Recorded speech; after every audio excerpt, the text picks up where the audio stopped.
출간 기념 에피소드로 남에 따라 가고서는 막 땅 뺏고 약탈하고 왕 뭐 내치고 야, 이게 그러면 국경선이 언제 그어졌어? 그럼 영국에서 그러니까 모든 지금 일어난 분쟁의 근원에는 영국에 있다. 맞아요. 강북 쪽에 올드타운들 그쵸. 있죠. 지훈님 좋아하는 웨스트민스터, 사원, 빅벤 이런 것들. 브렉시트 한 다음에 경제가 막 꼬꾸라졌으면 난리치지만 또 시크하고 굉장히 힙한 동네. 아 그렇죠. 우리가 가장 느꼈던 이야기하고 싶었던 것들 정말 짤막하게나마 적었던 거고 나머지는 이제 여러분들이 완성을 해준 거다. 네.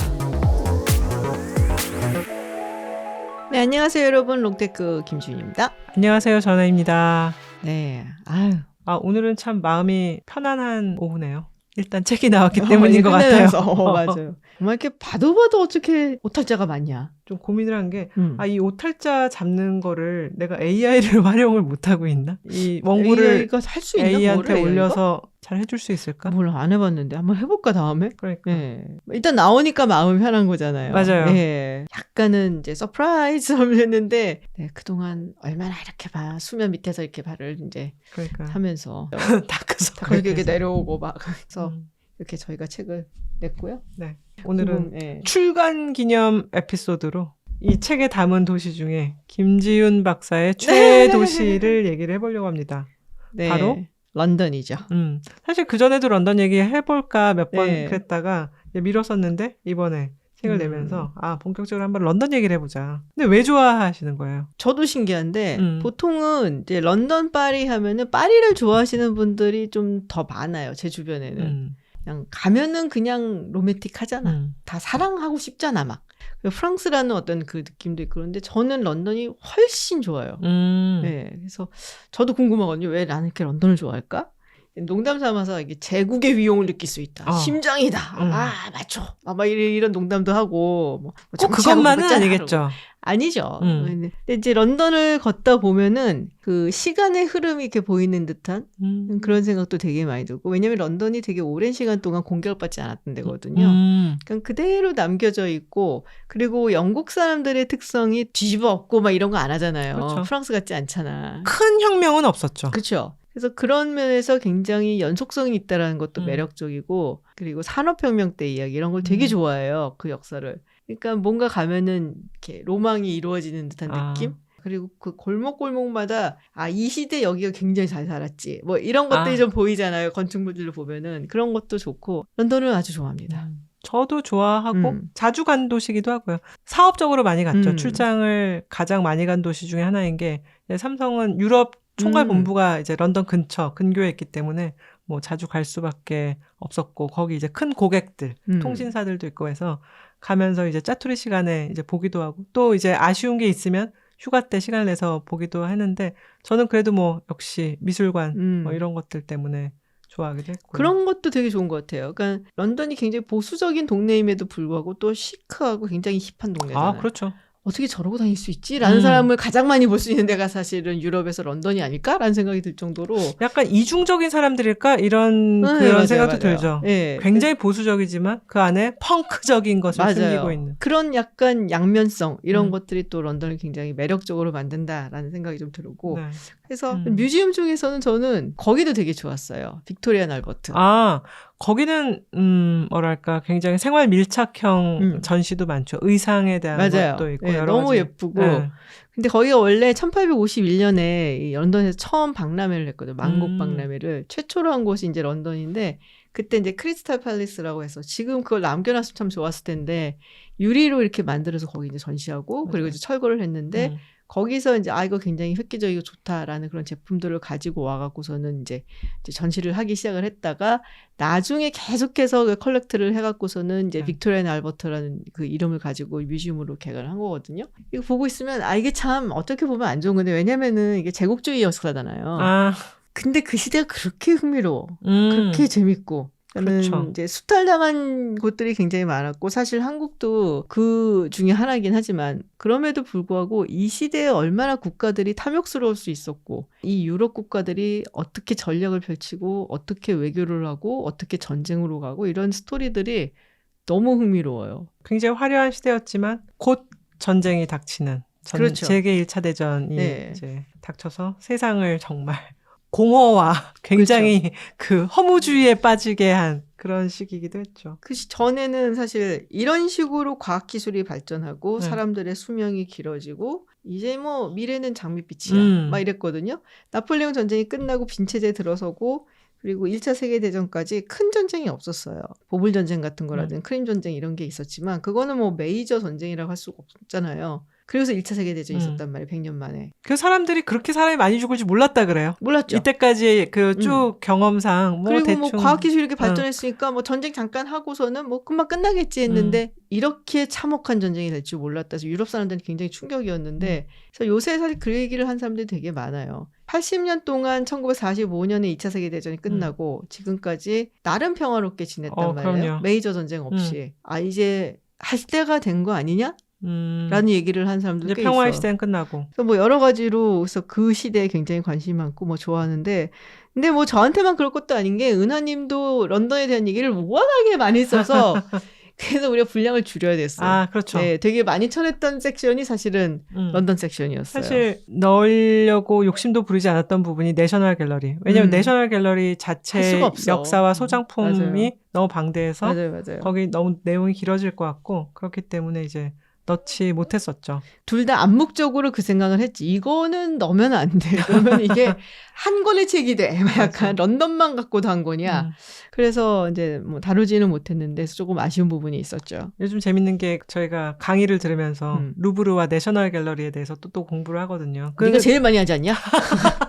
아니 그렇진 않지만 근데 그 두 박물관의 태생이 너무 다른 게 이제 루브르가 왕가의 그런 소장품을 그쵸. 진열한 곳이었다가 이제 혁명을 거치면서 공공의 박물관으로 금방 이제 발전을 하는데 그 영국 사람들은 왕가의 보물들을 공공의 시민들과 나누는 걸 굉장히 인색하기도 했고 뭐 제국주의 시대를 겪었지만 나폴레옹처럼 야 예술품 다 약탈해 와야겠어 막 그러면서 굉장히 그렇게 모아온 것도 아니고 야 이거 그냥 귀족들이 파티하면서 보면 즐기면 되지 이걸 굳이 시민들이 꼭 봐야 돼? 시민들이 이거 보면 좋아? 뭐 약간 뭐 알긴 해? 막 약간 이런 것도 있는 거지. 그러니까 그런 데 대한 논의가 굉장히 지리하게 계속되다가 결국은 아니다. 루브르 봐라. 이렇게 이제 국민들이 다 그림을 보고 즐기면서 시민의 교양을 높이고 있는데 우리 뭐 하는 거야? 우리도 미술을 위한 공간이 필요해. 그래서 굉장히 나중에 이제 내셔널 갤러리가 생겼고 또 보면은 내셔널 갤러리 저번에 우리 왔을 때 너무 주옥 같은 그림이 많아. 카라바지오에 막 그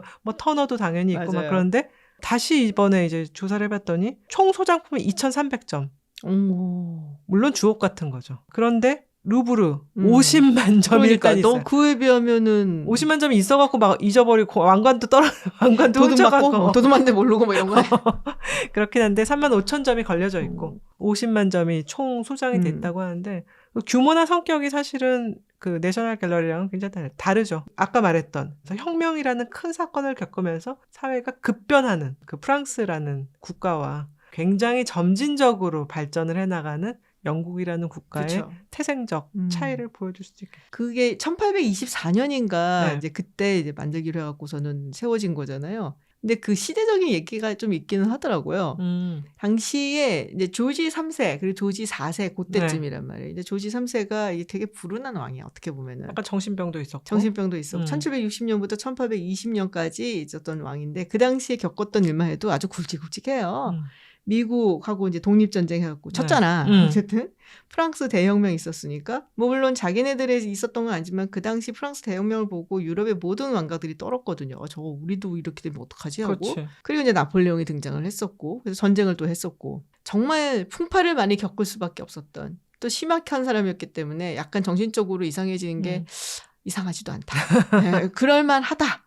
그러다 보니까는 아들이 나중에 이제 조지 4세가 되는 그 아들이 섭정을 했었죠. 네. 그래서 그거를 이제 리전스 에라라고 얘기를 해갖고서는 섭정 시대라고 얘기를 하는데 이 조지 4세는 굉장히 노는 걸 좋아하는 분이었단 말이에요. 풍류 이런 것도 좋아하고 패셔니스타였었고 그래서 그 유명한 모 브랜멜이 이 조지 4세하고 굉장히 친했었기 때문에 이거 막 타이 매는 거면 뭐 패션 막 이거 하는 거면 그래서 우리가 보타이라고 보타이라고 얘기를 하는 이런 거에 관심이 많다 보니까 자연스럽게 예술이라든지 음악이라든지 이런 것도 관심이 많아서 그때 당시에 그래서 이런 것들이 허용이 되고 사람들이 이제 트렌드를 따르게 되었다라는 이야기들이 조금 있죠. 뭐 건축이니 미술이니 이런 걸 굉장히 좋아하고 우리 드라마 중에 그거 있잖아요. 넷플릭스에서도 브리저튼.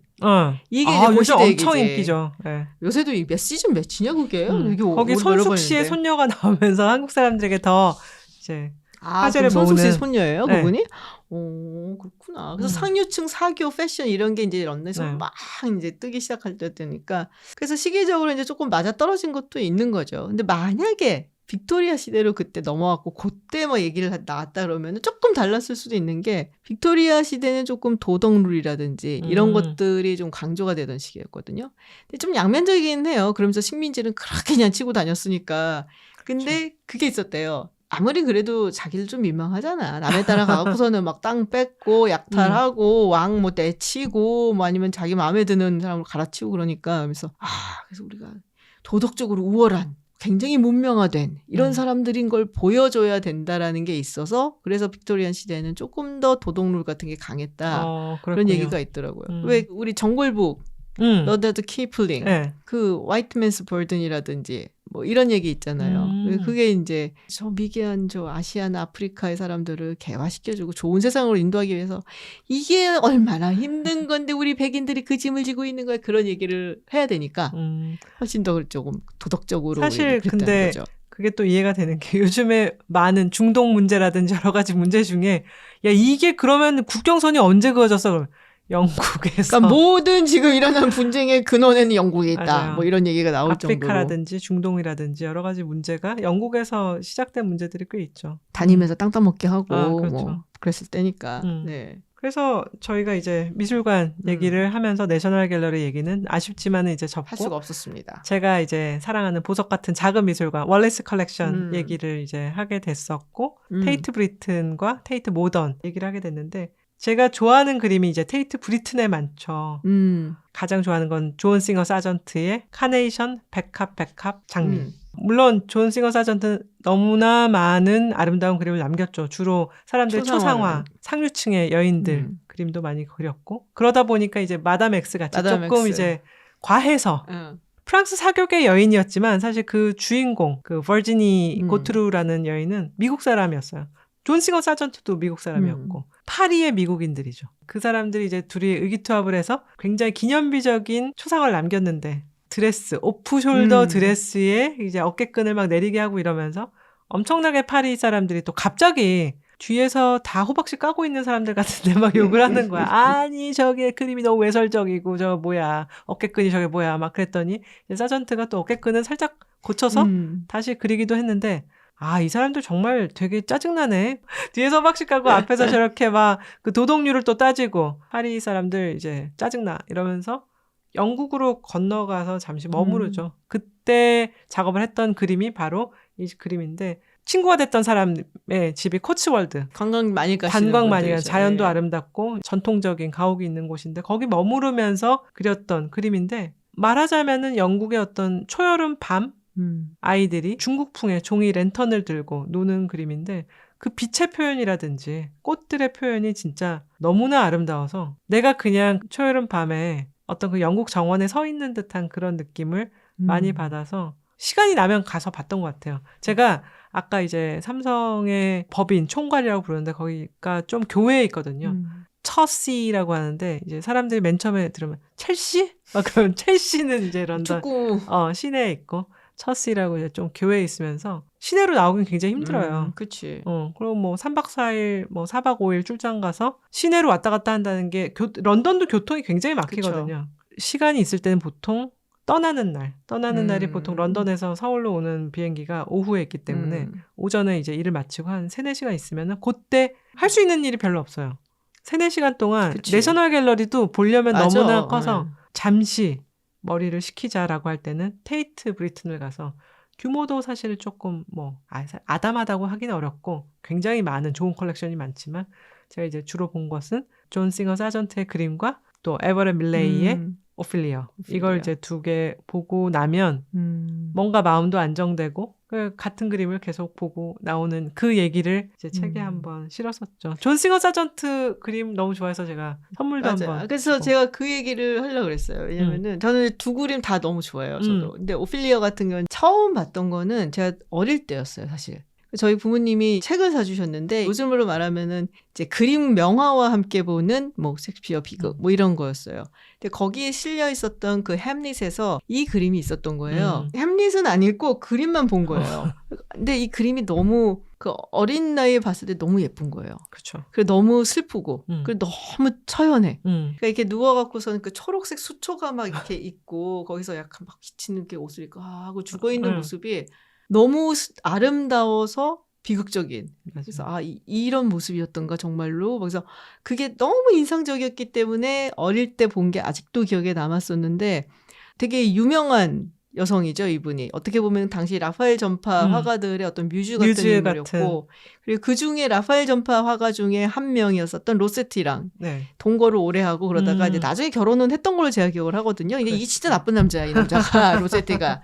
네, 그림은 이제 밀레가 그랬지만 근데 이거 그릴 때 욕조에 이제 물을 담아놓고서는 그러니까. 현실감 있게 하려고 누워있을 욕조에 이제 둥둥 떠있으라고 했는데 그래서 그 밑에 너무 춥지는 말라고 겨울이래 갖고 램프를 켜놨대요. 그래도 춥겠지. 그래도 춥지. 그리고 더군다나 이제 그림 그리다 보면 또 화가는 자기 세계에 몰입하잖아. 그러니까는 램프가 꺼졌는데도 그냥 거기 덜덜덜 떨면서 있는데 그거 켜줄 생각을 안 한 거야. 폐렴 걸리고 뭐 이랬다 그러더라고요. 엄청 짜증을 냈다고 하더라고요. 그 부모님이 그래서 돈 내놓으라고 막 그랬대. 아버지가 와갖고. 그래서 그렇게 개 고생을 한 거지, 모델이. 네. 그래서 사실은 이 그림을 보면서 약간 사회학적으로 해석을 하는 분들도 있어요. 그 당시에 남녀 간의 어떤 차이, 그러니까는 뭐 차별이라든지 아니면은 위계라든지 이런 걸 나타내기도 하고, 그리고 이 모델이 이름이 시덜이거든요. 네, 엘리자베스 시더. 근데 이 사람이 모자 그 가게에서 일했었던 점원이어서 그렇게 뭐 높은 계급의 사람은 아니었다고 해요. 근데 라파엘 전파 사람들이 대체로 좀 괜찮은 잘 사는 집안 애들이거든. 그렇죠. 이게 또 계급 간의 어떤 위계 뭐 이런 거를 이제 나타내는 거다, 이 사건은. 사실 존 에버렛 밀레이는 로열 아카데미 출신이고 어렸을 때부터 천재라고 그렇죠. 해서 뭐 쑥쑥 뭐 그런 그 화단에서 성공을 했기 때문에 굉장히 유리한 위치를 점하고 있는 사람이기도 했을 텐데 좋은 그림이라는 거는 진짜 사물을 보고 계속 데생을 연습하고 그래서 좋은 그림이 나옴에도 불구하고 전 맨 처음에 이 그림 보고 제가 혼자 상상했던 건 이런 스토리를 모르고 당연히 햄릿이라는 소설을 보고 상상으로 그린 줄 알았어요. 너무나 아름다운 이상적인 미였기 때문에 너무 예뻐.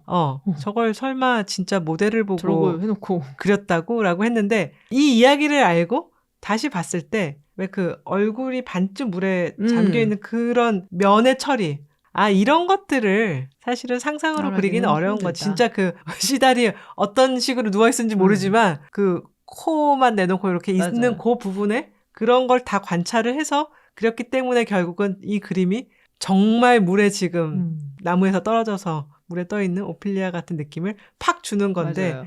진짜로 그거를 욕조에 넣어놓고 그렸다는 걸 들었을 때는 실망스럽기도 하고 놀랍기도 하고 그랬었어요. 그 이제 시덜이 나중에 결국 결혼을 했었던 단테 가브리엘 로세티. 네. 정말 수도 없이 바람을 피우고 결혼을 할 듯 말 듯 하면서 안 해주고 뭐 이랬었던 인물인데 제가 이 사람이 그렇게 기억에 남는 거는 우리 옛날 어릴 때 보면은 연습장이라고 있었어요. 그래갖고 이제 갱지 같은 건데 무지로 되어 있는 연습장을 되게 많이 썼거든요. 이렇게 옆에 이렇게 스프링 같은 걸로 되어 있고 거기 앞에 그러니까 막 시라든지 이런 거를 끼워놨어 거기에. 그래갖고서 뭐 윤동주 시인의 무슨 시, 뭐 조지 푸시킨. 근데 삶이 그대를 속일지라도 하지 말라고 그러면. 근데 그 중에 내가 기억에 남는 시 중에 크리스티나 로세티의 시가 있었어요. 뭐 때문에 나 때문에 슬퍼지거나 당신이 뭐 괴로워지게 되면 그때 날 잠깐 잊어줘요. 아주 전형적인 그 티네이지 소녀가 좋아하는 사랑의 시야. 연시야. 너무 좋아. 근데 이제 그게 이 로세티의 여동생인가 그럴 거예요, 아마. 그래서 천재 집안이구나라는 생각을 해갖고 이제 기억이 나죠. 그리고 말씀하셨던 그 사전트 그림은 네. 사실 저는 초상화만 거의 알고 있었거든요. 근데 그때 영국 다녀오면서 저한테 포스트 카드하고 책갈피를 책갈피 그거를 이제 사갖고 와서 줬어. 기억도 잘하시네요. 한 10년도 더 전에 한참 전에 줬어요. 왜냐면은 이제 첫째 아이가 사실은 어릴 때부터 미술 작품을 되게 좋아했고 또 사실 소질이 좀 있긴 했어요. 네. 그림 보면 막 좋아하고 걔가 보티첼리 그렇게 좋아했어. 비너스의 탄생을 보고 그렇게 좋아했고 초등학교 딱 입학해갖고 선생님 저는 보티첼리의 비너스의 탄생을 좋아합니다. 그래? 애들이 이제 찾아보는 거야. 근데 비너스의 탄생이니까는 벗고 있잖아. 얼레리 꼴레리 한 거 아니에요? 그래서 엄마 변태가 뭐야? 그래서 그래서 애들이 나한테 변태라고 하는데 별로 안 좋은 얘기 같은데 엄마 변태가 뭐야? 막 그랬어. 근데 하여튼 그거를 아니까 우리 은하님이 되게 기특했나 봐. 그래서 이제 애 주라고 그러면서 그 책갈피 꽂는 그거를 사왔는데 그게 그 사전트의 맞아요. 그림이어서 사전트에 이런 그림도 그렸어? 나는 말씀하시는 마다맥스 이런 것만 기억하고 있었거든. 근데 너무 아름다워. 이건 내가 가서 꼭 봐야겠다. 그 생각을 했죠. 커서 이런 훌륭한 화가가 되어라라고 선물을 줬던 기억이 근데 납니다. 딴 거 하고 있어요. 네, 뭐 그쪽 방향이긴 하지만 어쨌든 네. 그래서 그 기억이 납니다. 그래서 이번에 다시 이제 런던을 갔을 때 테이트 브리튼도 갔었고 이번에 또 테이트 모던 쪽을 갔었어요. 테이트 모던에 갔을 때 서도호 전시도 있었고 그래서 테이트 모던에서 배터시 그 화력발전소 그쪽 사우스뱅크라고 불리거든요. 네. 그쪽을 쭉 걸으면서 야, 런던은 계속 변화하고 있구나. 우리로 치면은 우리도 강북에 이제 올드타운이 있는 것처럼 런던도 그 강북쪽에 올드타운들이 있죠. 지훈님 좋아하는 웨스트민스트, 사원, 빅벤 이런 것들, 화이트홀 에어리아가 다 이제 그쪽에 있는데 사실 사우스뱅크는 조금 낙후한 지역이라는 생각이 있었거든요. 그러니까는 사실 옛날에 발전소를 거기다 지었겠지. 그렇지.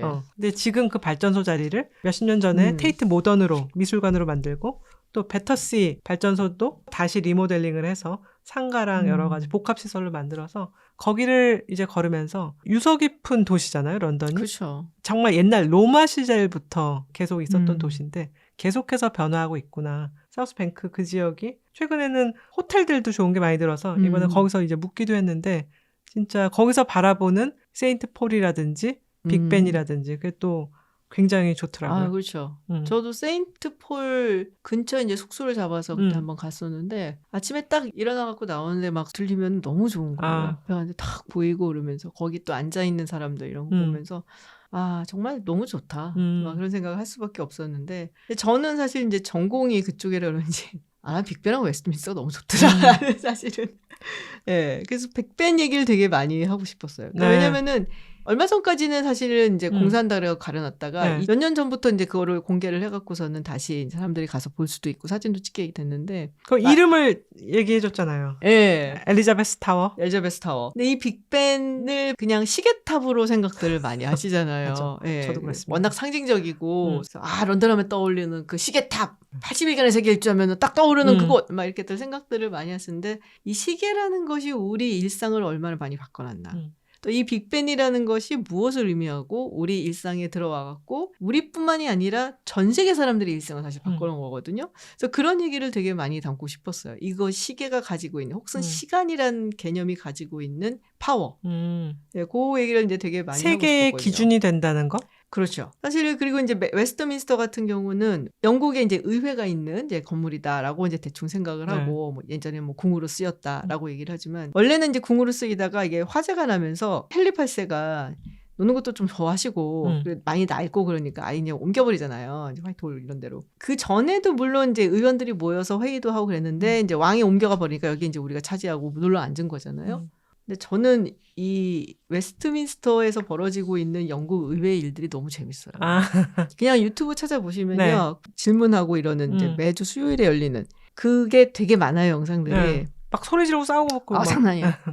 영국의 총리는 아무나 하는 게 아니구나. 그 생각을 진짜 절실하게 하게 돼요. 우리가 그렇게 업수이 봤었던 보리스 존슨 총리도 거기 가갖고 끝내줘 말하는 거 보면은. 물론 이제 말만 잘하는 사람이다라고 비판하는 사람들도 있지만 프라임 미니스터라는 직책이 그냥 꽁으로 되는 것도 아니고 저런 식의 오가는 굉장히 아픈 질문이라든지 대답이라든지 이런 거에 익숙한 사람들이 결국에는 영국 정치인이 되는 거구나 이런 걸 볼 수도 있고 그러니까 영국 사람들이 흥미로운 게 그런 거예요.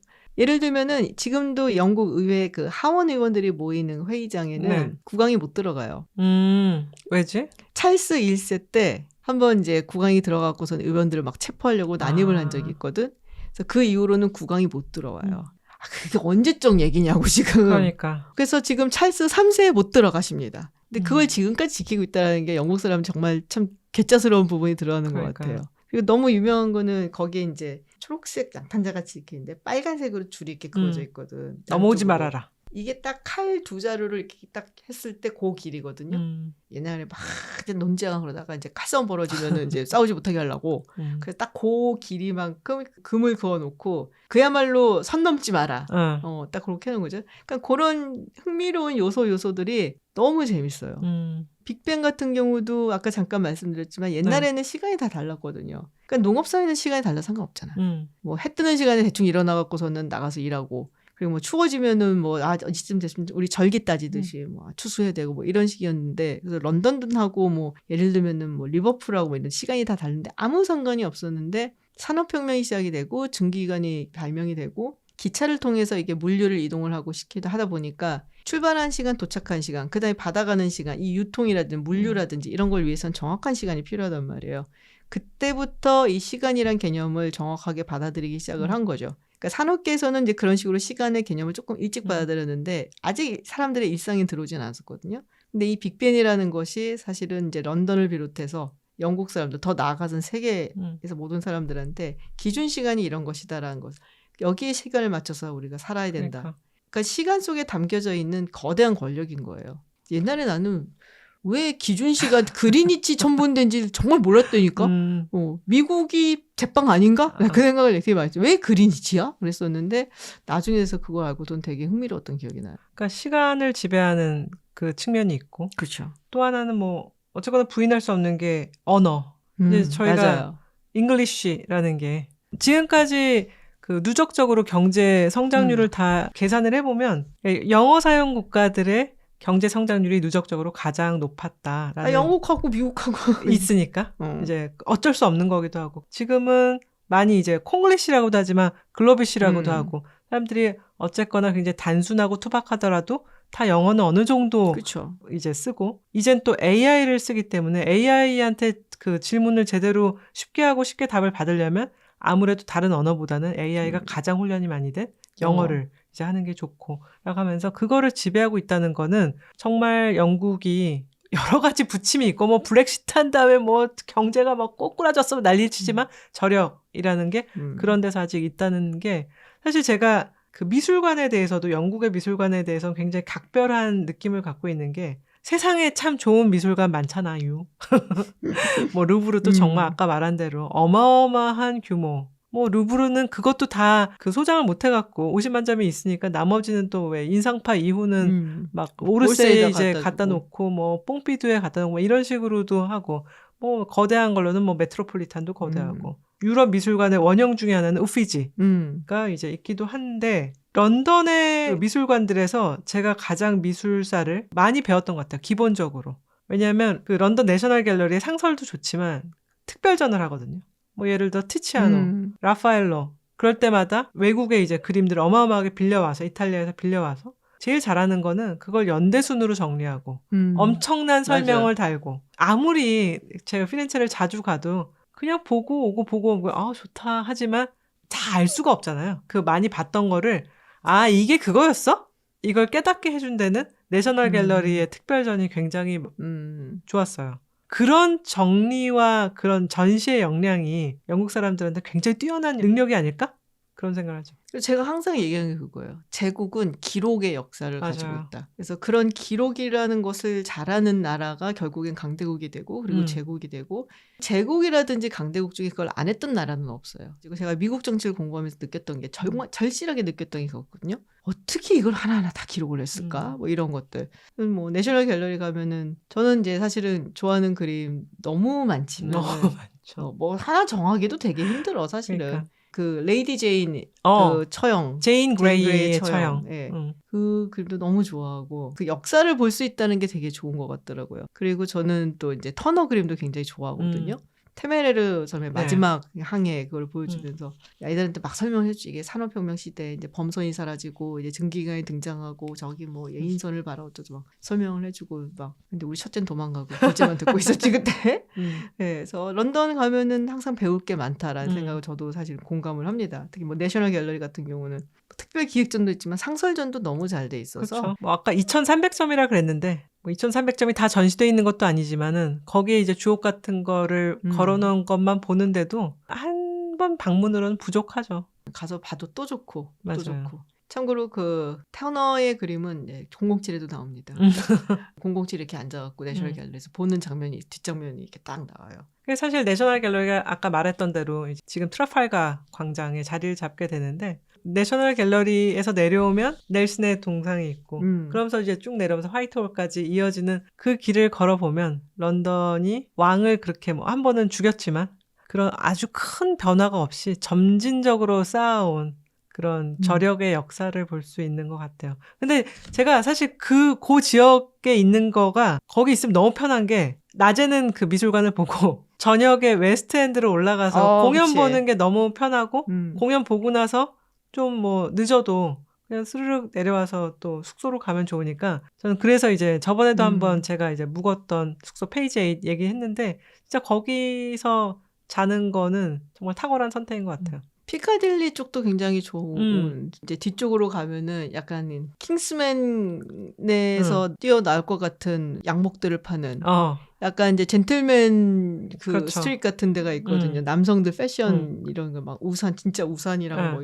뭐 이런 것도 파고 근데 남자가 아님에도 보는데 되게 재밌더라고요. 쏘쏘라니. 그쵸. 그래서 그때 사실 그 생각을 하긴 했어요. 아 여기서 아이들 양복을 하나 맞춰줄까? 라는 생각을 좀 하긴 매너를 했었어. 막 갖추게 되는 거 아니야? 그지 매너. 그래서 거기 보는 것도 굉장히 즐겁고 사실 제가 영국을 되게 좋아하게 된 게 그러니까 피카딜리 거기를 보면서 너무나 다양하고 사람들이 그러니까 모여있는 사람들이 너무 다양하고 아 이게 정말 코스모폴리탄이구나. 그러면서 굉장히 라이블리하고 영국은 왠지 조용하고 보수적일 것 같았는데 거긴 너무 라이블리하고 그래서 아 진짜 매력적이다라는 생각을 거기서 했었거든요. 저는 쇼핑하는 거 좋아해서 거기 그렇지. 이제 쇼핑을 하려면 두 군데를 고민하게 되는데 완전히 나이츠브리지 쪽으로 가서 헤로즈를 간단 말이야. 헤로즈나 하비니콜스를 갈 것인가?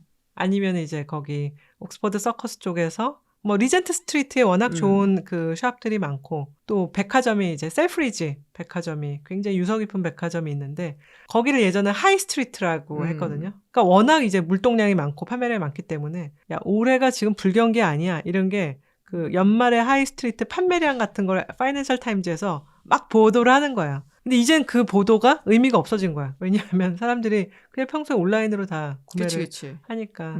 그래도 이제 백화점 가서 한 번씩 보고 막센 스펜서 가서 또 아줌마 속옷 이런 거 10개 그 박스로 파는 그런 거 보고 하는 게 큰 즐거움이죠. 하나의 이제 영국 가면은 꼭 하는 리추얼 비슷한 건데 사실은 뭐 우리나라도 온라인 때문에 오프라인 상점들이 많이 고생을 그쵸. 하지만 런던도 많이 죽긴 죽었어요. 재밌는 게 저희 런던의 고객 중에 하나가 카폰 웨어하우스라고 있거든요. 옛날에 생각해보면 우리가 핸드폰을 많이 쓰기 전에 그런 무선폰이라는 건 엄청난 부와 권력의 상징이었거든. 그 사장님들이 다들 카폰을 맞아. 차에다가 이제 세워놓고 모토로라 카폰 그러던 시절인데 이제 그 시절부터 무선폰 장사를 한 이제 회사가 카폰 웨어하우스인데 거기 찰스 던스턴이라고 뭐 고등학교만 마쳤나? 굉장히 전설적인 파운더가 있어요. 창업자가 있는데 그 사람이 한 10여 년 전에 인터뷰를 하면서 이제 그 실물 유통은 더 이상 그 유망하지 않다. 거의 죽어가고 있다. 이제는 매장에 와서 경험을 하는 건 그 매장만 살아남고 물건을 거래하는 매장은 더 이상은 희망이 없다. 그나마 이 거리에서 살아남을 수 있는 것은 햄버거 가게 아니면 네일샵. 네일은 온라인으로 네일을 할 수는 없으니까 가서 네일 그거 외에는 희망이 없다고 했는데 그때 이제 그 얘기를 듣고는 진짜? 아니 그래도 하이스트리트는 영원한 거 아니야? 막 그랬는데 이제 결국 그 10년 후에 벌어진 지금 상황이 아 정말 성견지명이 있는 발언이었구나 라고 생각하면서 또 저는 또 하이스트리트를 가서 옥스퍼드 서커스 가서 한번 걸어봐야지. 여러 가지 매력적인 지역이죠 정말. 네. 이번에 책에서 좀 길게 소개를 못해서 아쉬웠던 거는 사실은 북스토어였어요. 물론 이제 은하님이 이제 언급은 했어요. 그렇죠. 예, 던트 북스를 언급을 하긴 했는데 사실은 그 외에도 워낙에 유명한 뭐 고서 책방이라든지 아주 뭐 오래된 뭐 해차드라든지 뭐 이런 것들이 있고 거리도 있고 사실은 그래서 그런 얘기를 좀 아기자기하게 더 해봤으면 어땠을까라는 생각이 들기는 했는데 그 부분을 못한 게 조금 아쉽다. 아쉬움이 있어야 또 2편을 쓰겠죠. 아까는 당분간 안 한다더니 지금 2편 쓰겠다는 생각을 벌써 아니에요. 쉼이 필요해요. 네. 아주 먼 미래에. 그러니까 이렇게 얘기해도 계속 얘기가 나오는 거 보면은 런던은 정말 파고 파고 또 파도 나올 네. 것이 많은 동네다. 제가 마지막으로 붙였던 얘기가 이제 음악회 얘기였죠. 아, 맞아요. 물론 우리가 아까 얘기했던 것처럼 웨스트엔드 뮤지컬도 너무 좋지. 그러니까 지훈님은 그때 이제 팬텀 얘기를 했었고 저는 그때 그 에딘버러 가기 전에 런던을 거쳐서 가면서는 그때 북 오브 몰몬을 뉴욕에서 한번 보고 너무 좋아서 너무 웃기고 재밌어서 한 번 더 보고 작년에 갔을 때 토토로를 봤어요. 이웃집의 토토로 보고. 그러니까 괜찮디? 아, 제 취향은 아니었어요. 그럴 것 같아. 전체적으로 내 취향은 아닌데 야, 저 만화에 나온 토토로를 진짜로 만들었네. 노력상. 약간 장려상? 뭐 이런 거. 그렇죠. 그래서 그거 말고 제가 이제 원픽을 했던 거는 세인트 마틴 인 더 필즈. 그 교회에서 하는 실내악 공연들. 그래서 그거를 이제 책에 넣었는데 정말 좋았던 경험이고 이게 나이가 드니까 긴 걸 잘 못 보겠어. 회사 출장 다니면서 정말 없는 시간 내서 나와서 오페라도 많이 봤거든요. 저는 오페라를 되게 좋아하는데 우리나라는 오페라가 수요가 제한되어 있기 때문에 공연도 짧고 자주 하질 못하잖아요. 근데 로얄 오페라단은 거의 상설로 그치. 이제 겨울, 가을 되면 하니까 가서 그냥 랜덤으로 왜냐면 내가 언제 시간이 날지 모르거든. 오늘 잠시 이제 일하다가 한가하면 가서 보는 건데 그러다 보니까 계획 없이 불쑥불쑥 가니까 어떨 때 막 3번, 4번을 다 투란도트만 봐.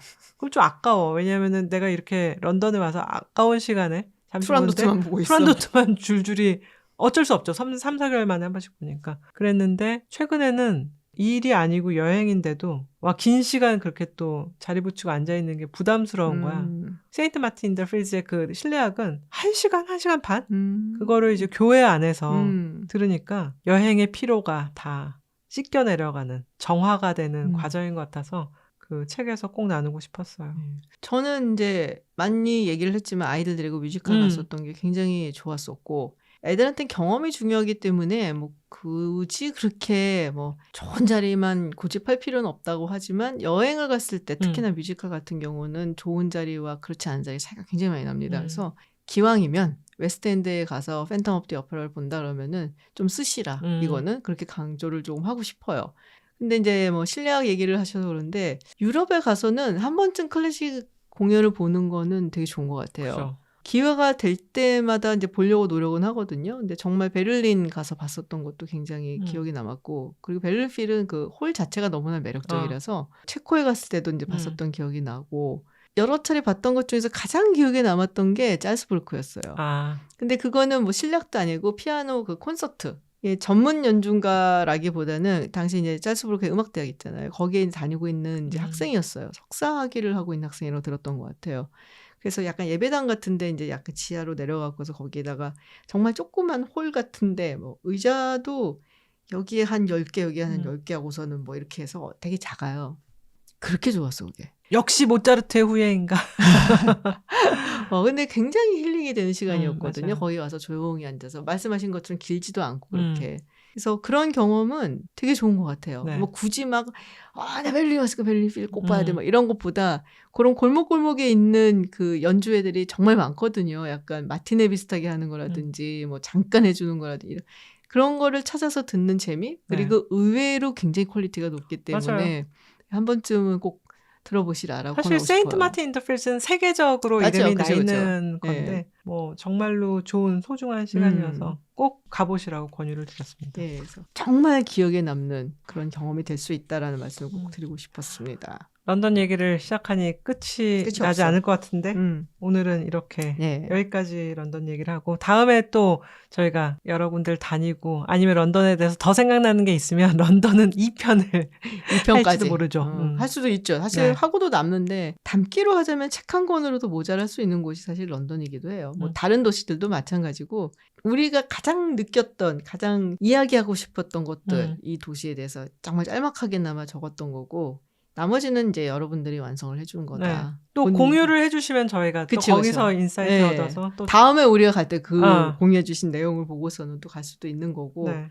여러분들과 우리들의 추억이 이렇게 같이 이렇게 격하게 쌓이면서 이제 또 하나의 다른 책을 만들어 간다라는 생각이 듭니다. 네.